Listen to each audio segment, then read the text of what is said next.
Indonesia dikenal dunia akan kekayaan sumber daya hutan, pesisir, dan laut yang mengandung keanekaragaman hayati yang bernilai strategis. Hutan Indonesia tidak hanya berfungsi sebagai paru-paru dunia yang mampu menyerap emisi karbon, tetapi juga kawasan perlindungan berbagai jenis tumbuhan obat-obatan dan pencegahan bencana alam seperti banjir dan kekeringan. Sementara kawasan mangrove di pesisir Indonesia merupakan benteng pertahanan terbaik dari adanya abrasi dan menyediakan ruang untuk pemijahan udang, kepiting, dan jenis-jenis ikan tertentu. Serta, Laut Indonesia merupakan gudang penyediaan berbagai jenis ikan. Namun, seringkali sumber daya hutan, pesisir, dan laut kita hanya dipandang sebagai sumber ekonomi jangka pendek, sehingga terus mengalami eksploitasi yang berlebihan yang mengakibatkan berkurangnya tutupan hutan dan kerusakan lingkungan hidup di wilayah pesisir dan laut. Situasi ini membutuhkan upaya yang serius dari semua level pemerintahan untuk mengatasi persoalan tersebut. Paradigma mengejar pendapatan ekonomi dalam jangka pendek dengan menguras sumber daya alam dan mengorbankan kestabilan ekologi harus diubah ke arah pembangunan yang berkelanjutan. Salah satunya adalah pentingnya pemerintah menyediakan skema insentif anggaran kepada pemerintah daerah yang berkinerja baik dalam pengelolaan lingkungan hidup dan menjaga hutan dan laut sesuai dengan kewenangannya. Saat ini, sejumlah organisasi masyarakat sipil di Indonesia yang tergabung dalam Koalisi Masyarakat Sipil untuk Pendanaan Perlindungan Lingkungan Hidup menginisiasi skema transfer anggaran nasional berbasis ekologi atau disebut TANI. TANI merupakan skema pemberian insentif anggaran dari pemerintah pusat kepada pemerintah daerah atas komitmen dan kinerjanya dalam melindungi hutan, laut, dan lingkungan hidup di wilayahnya. Konsep TANI mengusulkan skema transfer baru yang berbasis pada kinerja pengelolaan lingkungan hidup dan kompensasi untuk daerah yang kaya hutan dan laut, sehingga dapat mendorong keadilan dan kompetisi antar daerah yang lebih baik.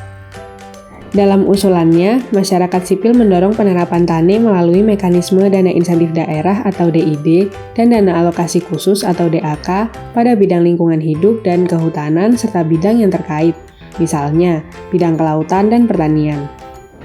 Melalui dana insentif daerah atau DID, TANI diusulkan dengan menambahkan skema insentif baru untuk bidang lingkungan hidup dan kehutanan yang saat ini masih terbatas pada insentif untuk pengelolaan persampahan.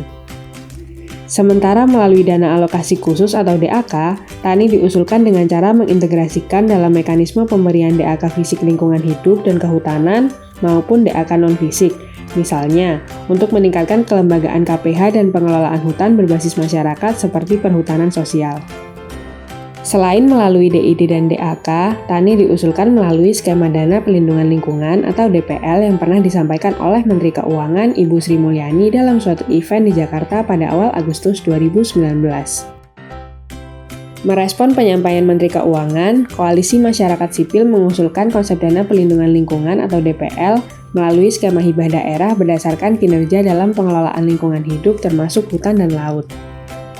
Hibah DPL dikembangkan dengan menggunakan indikator kinerja dan kompensasi atas luas hutan dan laut yang dilindungi dalam wilayah pemerintah daerah yang bersangkutan.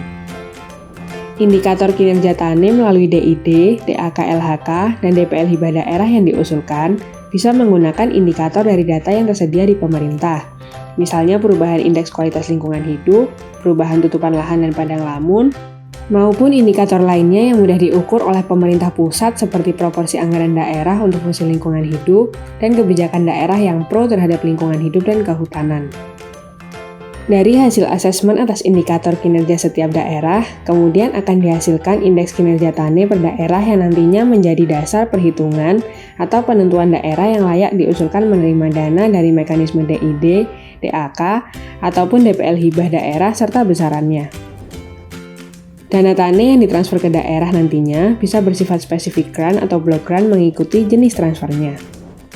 Dorongan konsep TANI ini sebagai pelengkap skema sebelumnya yang telah diadopsi oleh pemerintah provinsi melalui transfer anggaran provinsi berbasis ekologi atau yang disebut dengan TAPE di Kalimantan Utara dan transfer anggaran kabupaten berbasis ekologi atau TAKE yang sudah diterapkan di Kabupaten Jayapura dan Kabupaten Nunukan. Penerapan TANI sangat memungkinkan, baik dari sisi regulasi maupun alokasi anggarannya. Hanya saja, dibutuhkan komitmen yang kuat dari berbagai pihak untuk menerapkan konsep ini, khususnya KLHK, Kementerian Keuangan, dan kementerian terkait lainnya, serta DPR yang mampu mendorong reformasi tata kelola lingkungan hidup di Indonesia yang lebih baik. Koalisi Masyarakat Sipil untuk Pendanaan Lingkungan Hidup siap untuk berdiskusi dengan pemerintah dan DPR untuk mewujudkan gagasan ini sebagai salah satu upaya untuk melindungi hutan, laut, dan lingkungan hidup di Indonesia yang lebih baik. Bravo Hutan dan Laut Indonesia!